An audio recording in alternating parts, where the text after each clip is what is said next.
Hi guys, let's talk about chapter 12, the design of the tax system. Okay, so we all pay tax, even though you might not be paying your income tax, but you're paying your sales tax. Okay, so everybody pays taxes. But let's talk about this tax. Now, let's go back. So figure one shows you government revenue as a percentage of GDP. So basically, I remember GDP, we learned this in 2301. So is the market value of all final good and service produced in the economy in a given time period. GDP can also use to measure how much our national income is, because how much you produce roughly equals to how much income is. If you look at our government revenue, so how much tax government collects as a percentage of our national income. So right now, roughly speaking, about 25 to 30% of our government of our national income goes to our government revenue or tax. So about 30% of the money, the income in the economy is given to the government as a tax.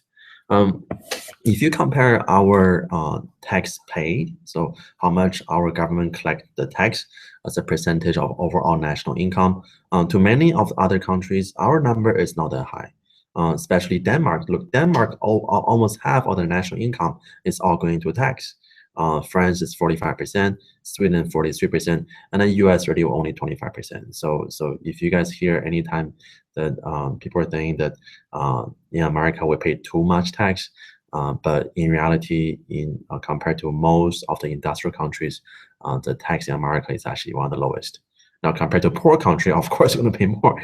Chile, 20% of the national income go to tax. Mexico, only 20% national income go to tax. So, but among the rich countries, the tax in America is actually very, very low. Okay. All right. So for the history of the U.S. tax, for the last 40 some years, the tax in America has been increasing. The percentage didn't change by that much. What changed is the size of our national income. So as the country is getting richer, richer, and richer, our tax paid is getting more and more and more. This is about the same percentage. Okay, so this is how much tax we collected. So in 2014, our total tax collected is about $3.2 trillion. And out of the $3.2 trillion, almost $1.4 trillion coming from our personal income tax, $1.1 trillion coming from our social insurance tax, corporate income tax only $418 million, and other tax accounted for $205 billion. So the biggest category of our tax is the first two, your personal income tax and then the social insurance tax. These two together accounted to almost 80% of our total tax revenue to the government. Companies only pay us 13%. Now, it doesn't mean that every company pays 13% tax. It means for all the tax that our company pays, it's about 13% of our total tax revenue. Okay, so and another thing guys need to remember is that even though as an entire country, that our tax is lower than most of other industrial countries, but our companies do have one of the highest tax compared to other countries. So right now, for our U.S. companies, the highest income tax or the corporate tax for companies is at 39.6%. That's more than many other countries. That's why you hear companies in America, they want to move the headquarters to overseas to pay a lower tax. I mean, for example, your Walgreens. Walgreens, all the stores for Walgreens are in America, but the headquarters for Walgreens last year was moved to Ireland. And the reason why Ireland, because over there they have a lower corporate income tax, so company can save some money. Okay. All right. So for all the tax collected by the federal government, over 2/3 of the tax we collected go to our federal government.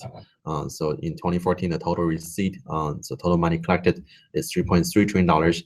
That's about $10,235 per person. So that's a lot of money. And then our personal income tax is the largest source of revenue for the government. Now, your personal income tax is based on your wage, your interest, your dividend earned, your profit. So all the money you earn in the entire year, that's your income, and we're going to pay the personal income tax. Now, there's another thing called a capital gain tax. That's probably not mentioned in your book or on the PowerPoint. your capital gain tax is tax on your investment. So if you make money off your investment, you're going to pay the capital gain tax. All right, so for US tax system, we have something called a marginal tax rate. So when you look at the tax bracket, let me see, there we go. So this is called a tax bracket. It shows you that for a different level of income, you pay a different percentage to tax. This number over here, so 33%. So for any income between 186,000 to 405,000, you pay the 33% tax. Now, this 33% tax doesn't mean that the entire income pays a 33% tax. It just means that for this portion of the income, you pay the 33% tax. So let me do an example here, and then you guys have an idea what I'm talking about. Let's suppose the person's income, let's put it at $50,000. And let's see how much tax you pay. Now, if you look at the chart, $50,000 is at over here. So the marginal tax rate for $50,000 is 25%. That means if you're making $50,000, if you make one more dollar, then for this one extra dollar, you pay the 25% tax. It doesn't mean that the entire $5,000 pay 25% tax. It's only the actual income pays 25% tax. So to find out how much tax that this person will pay, we're going to take the income $50,000 and it goes through our tax bracket. Okay, so for the first $9,075, you pay 10%. So 9,075 will pay our 10%. And then from 9,076 to 36,900, you pay 15%. So for this range, so 36,900 minus 976 times 15%, that's your second bracket. And then for the third bracket, now we're not going to go all the way to 89,000 because our income is only 50,000. So it will be 50,000 subtract 36,901 and then times 25%. That's your last bracket. Oh, go back. 25% is your last bracket. So the total tax you pay, add up all three, that is how much tax you pay. Okay. So again, the marginal tax rate is this number over here on the table. That's your marginal tax rate. And a marginal rate doesn't mean your entire income pays the marginal rate. It just means anything extra than that, you pay the marginal rate for it. All right, let me erase this. So the highest income tax rate in America currently is 39.6%. So any portion of your income that's over $406,000, you pay, so anything more than that, you pay the 39.6%. Now, you're probably thinking that this is very, very high, that our consumer pays a lot of money for tax. But the 39.6% is actually pretty low in history. The highest, our highest marginal tax rate was at 96%. That was 1944. So in 1944, our tax was very, very high. And the reason why it was high, because that was during World War II. So World War II, we're fighting two wars, one against Germany and one against Japan. So we needed a lot of money. And then if you guys remember the movie Captain America, the first one, so before Captain America was fighting all the bad guys, remember he was dancing on the stage with all the showgirl because he was trying to promote something called a war bond. Now, US, we're the richest country in the world, but our government is the poorest government in the world. Government doesn't have money. So every time we need money for anything, we borrow it. So in World War II, when we're fighting the Germans, the Nazis, and also the Japanese, we need money to build airplane. We need money to build tanks. So all those money, they will borrow money, and that's called war bond. So because the government was short on cash, that's why the tax was very high back then. So, but it doesn't mean everybody pays 96%. So back then, for any portion of an income that's over $250,000, for anything more than that, you pay your 96%. And then, guys, in 1944, the $250,000 is equivalent to about $16 million today. So you pretty much have to be like super rich to pay the 96% marginal tax rate. Okay. All right.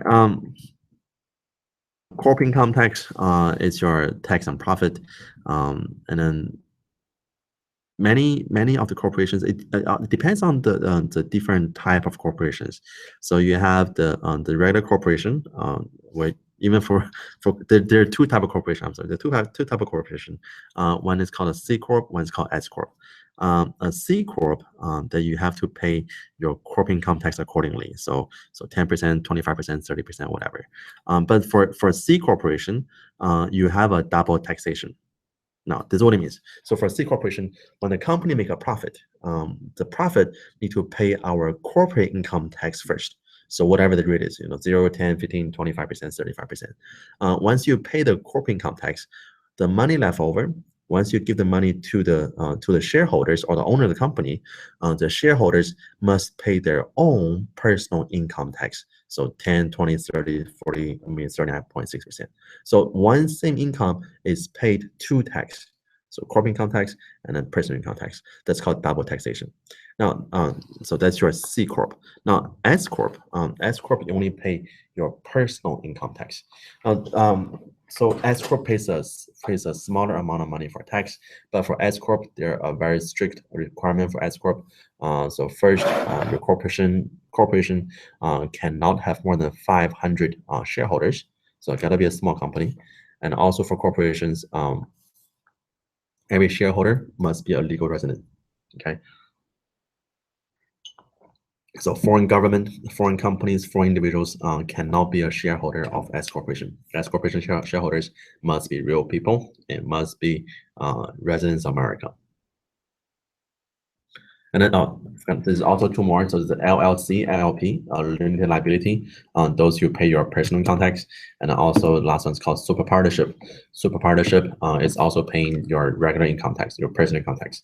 But only the C corp corporation will be double taxed. So both the corporate income tax and the personal income tax. Now government also collect other taxes. One tax we already heard many times is called estate tax. Estate tax is also known as the death tax. So pretty much when you die, you're gonna pay a tax. But not everybody pay estate tax. If you're not estate, that's whatever stuff you have left over. So once you die, that if you have a car left over, your house left over, your money left over, together, that's called your estate. So for any dead person, if your estate is more than $5 million, and you want to give this stuff, the money, to your family, if more than $5 million, you pay the estate tax. But if less than $5 million, you don't pay the estate tax. So really, in America, less than 1% of the families need to pay estate tax, because most people don't have more than $5 million. Okay. All right, so there is also tax collected by local government, so state and local. In Texas, we also pay your sales tax. That's part of our total tax paid. We'll also pay the property tax, which is given to the local government. Now, and then really this depends on different state. Some state, in Texas, we don't have a state income tax. We only have a federal income tax. So every April 15, when citizens, residents of Texas, when we pay the income tax, that's only paid to the federal government. So we don't pay any income tax to the state or local government. Now, if you live in New York City, in New York, when you pay your income tax, you pay the same federal income tax, and then on top of that, you're gonna pay your state income tax, and on top of that, you're gonna pay your city income tax. So in Texas, we pay less for income tax, and that's why many of the athletes, the top athletes, who makes millions of dollars a year, they like to play in Texas, because if they play in Texas, they don't have to pay the state income tax anymore. So Texas, we don't have a state income tax, but we do have a state sales tax. So whatever stuff you buy, you're gonna pay the sales tax for it. And then in Houston, our sales tax is 8.25%. So out of the 8.25%, 1% is given to the state government. Well, I'm sorry, 1% is given to the city government, 1% given to the county government, and then 6.25% given to the state government, which means 0% goes to the federal government. We don't have any national sales tax. Now, if you look at the state of Oregon, Oregon is reversed. Oregon doesn't have a sales tax, but they do have a state income tax. So if you guys gonna buy anything, let's say if you buy a car in Texas, if you buy a car in Texas, you're probably gonna pay the 8.25% tax. Now, if you buy the car in Oregon, you don't have to pay the 8.25% tax. So if you're gonna buy a new car, let's say you're gonna buy a car that's costs $30,000, and then if you buy the car in Oregon, you're gonna save about $2,500 of tax. Okay, so you might want to drive your car, fly to Oregon, buy the car in Oregon, and then drive back to Texas. You can save $2,500. But there is a catch that if you do that, once you come back to Texas, when you try to get a Texas license plate, the state of Texas will ask you to pay this much money back to the state government. So either way, they'll get you. Okay. All right. Wait, what did I skip? Skip something. All right, property tax. So property tax is paid by the property owner. So now again, depends on different state. In Texas, we only have to pay property on your land, on your house.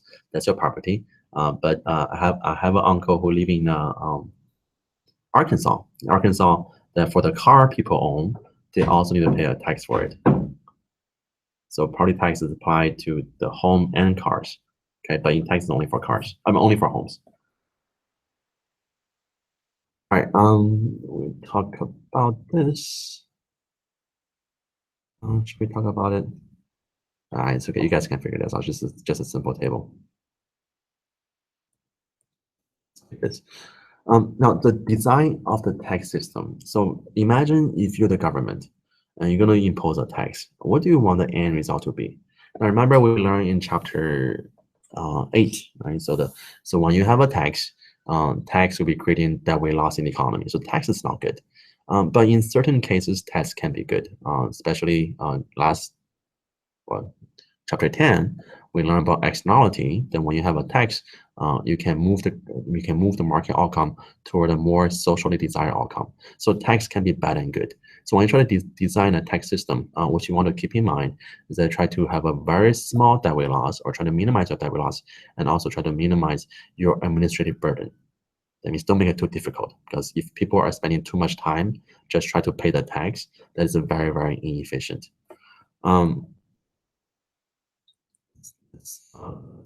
This.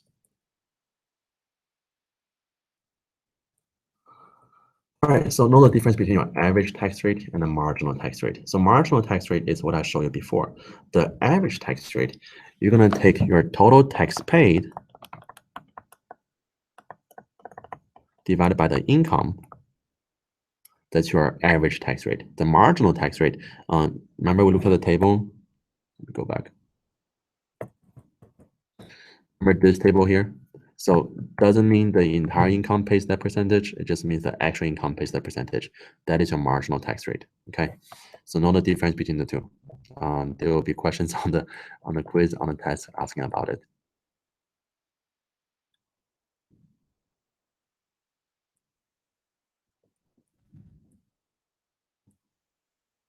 Right, so know what's a lump sum tax? A lump sum tax is when you have this tax that's the same per person. So so imagine that we have a tax saying that doesn't matter who you are, by the end of the year, you're gonna pay $10,000 to the government. Doesn't matter how much money you make. So that will be a lump sum tax. A lump sum tax is probably the most efficient tax of them all, because for lump sum tax, there is very little deadweight loss, and also there's almost no administrative burden, because you don't have to spend time to try to figure out how much tax you pay. You know it's $10,000 per person, so that's called lump sum tax. But lump sum tax is not, well, how do I put this? It's not that fair. I know fair is a normative statement, but think about fairness. Let's say we have two families. One is very rich, let's say Bill Gates, who makes $20 billion a year, and then we have a very poor family who makes only $10,000 a year. Now, if the lump sum tax is $10,000 per year, that means Bill Gates will pay $10,000. Well, he can do that. He has a lot of money. And then the poor family who makes only $10,000, they will also pay $10,000. So which means their entire income all go to tax. But that's probably not very fair, right? So to ensure this fairness, we have something called ability to pay principle. So ability to pay principle says that you should pay more money if you have more money. And then so the rich pays more, and then the poor pays less. That's the ability to pay principle. Now, the other one that we just skipped is called the benefit principle. So for the benefit principle, it says that how much tax you pay should depend on how much benefit you are receiving from the government. I mean, it sounds fair because basically you're paying for what you're going to use. But again, if you think about this income scale, so for many of the rich people, they don't need anything from the government. But if you're a poor family, you're going to be receiving a lot of service from the government. So you're already very poor. How can you afford to pay more tax for it? So that's why the ability to pay principle, rarely anybody ever use that. So you don't see them, almost anywhere in the world. So most of the tax system in the world is all covering the ability to pay principle. So the more money you have, the better ability you have to pay for the tax. You're going to pay a higher tax than anybody else. Okay. All right, and then also know what's a vertical equity. So vertical equity means the taxpayer with a greater ability to pay should be paying a bigger amount. So just when we talk about this ability to pay principle. So when they say the equity or vertical equity, they don't mean everybody pays the same. It means that the more money you have, the more you should be paying to the tax. Okay, that's the ability to pay principle.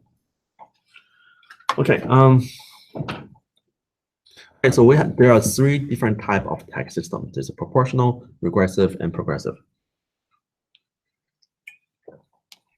Proportional means that doesn't matter how much income you make, you pay the same percentage of tax. That's called proportional. So imagine everybody pays a 20% tax, doesn't matter how much money you make, that's a proportional tax. And then regressive means the more money you have, the lower rate you pay, and then the less money you have, the higher rate you pay. So your benefit principle follows the regressive tax. And then progressive tax, it says the more income taxpayer pays, the more income the taxpayer has, they will pay a larger fraction to the tax. And then the less income you have, the less rate, the less percentage you will pay for a tax. Our current tax system for US income tax is this progressive tax system. So this table here, now notice that for proportional, the percentage is all the same. But for regressive, as the income goes higher, your rate goes lower. And then for this is regressive. For progressive, the income goes higher, the number also goes higher. That's a progressive tax. Let's skip this.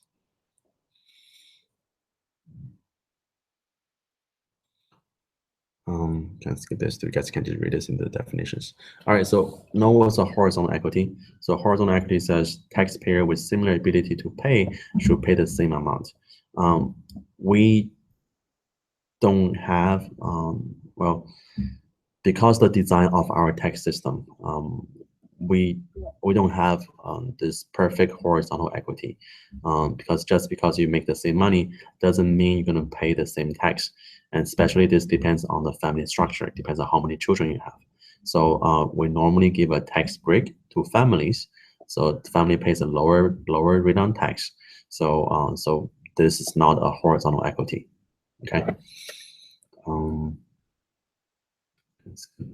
think that's almost it. All right.